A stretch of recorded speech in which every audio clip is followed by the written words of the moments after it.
নমস্কার বন্ধুরা, আজ আমি তোমাদের জন্য আবার একটি অঙ্ক নিয়ে চলে এসেছি। আজকের ক্লাসে আমরা করব মাধ্যমিকের অ্যাকচুয়াল বিশিষ্ট দ্বিঘাত সমীকরণের কোষে দেখি 1.2 এর 4-এর 10 নম্বর অঙ্ক।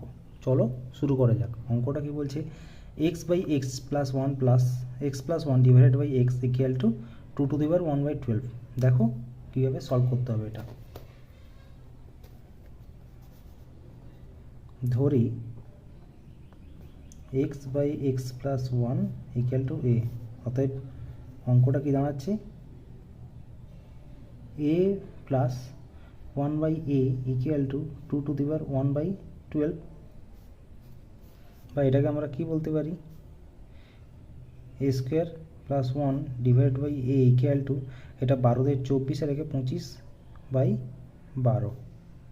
বা যদি আমরা ক্রস মাল্টিপ্লিকেশন করি, 12a² + 12 ইকুয়াল টু 25a। বা 12a², দেখো এই সাইডটাকে এই সাইডে নিয়ে চলে আসবো, তাহলে এদিকে প্লাস থাকলে এদিকে হয়ে যাবে মাইনাস, -25a + 12 ইকুয়াল টু 0। এবার এটাকে আমরা কি করতে পারি, এবার এটাকে ভাঙাতে হবে। দেখো এখানে 12a² minus plus 12 equal to 0। তোমরা জানো যে এইখানে যে সাইনটা হবে এইখানেও সে সাইনটা হবে। এবার দেখো এইটাকে আর এটাকে গুণ করে কি পাওয়া যাবে, যেটা পাওয়া যাবে সেটাকে ভাঙাতে হবে। এখানে আসছে 12, 2 × 6 = 12, 2 3 × 6। তাহলে আমরা 12 × 12 মানে কি পেয়ে গেলাম, 2 × 2 × 3 × 2 × 2 × 3।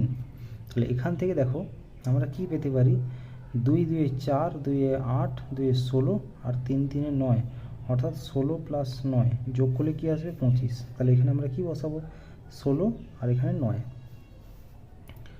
বা 12a² - 16a - 9a + 12 equal to 0।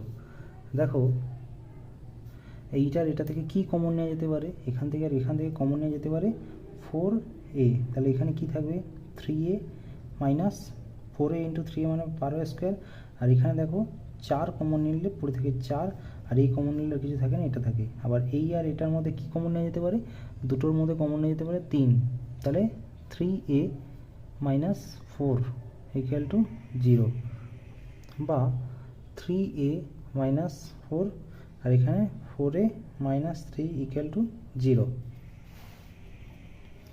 তাহলে হয় 3a - 4 ইকুয়াল টু 0, বা 3a ইকুয়াল টু 4, বা 3 ইন্টু, দেখো এখানে আমরা এই এর জায়গায় x/x + 1টা বসাবো। বা 3x ইকুয়াল টু 4x + 4। বা যদি এখানে 3x এদিকটা এদিকে নিয়ে চলে আসি, অর্থাৎ 4xটাকে বাম সাইডে নিয়ে চলে আসি, 3x - 4x ইকুয়াল টু 4, বা -x ইকুয়াল টু 4, বা x ইকুয়াল টু -4। আর এদিকে কি হয়ে যাবে, অথবা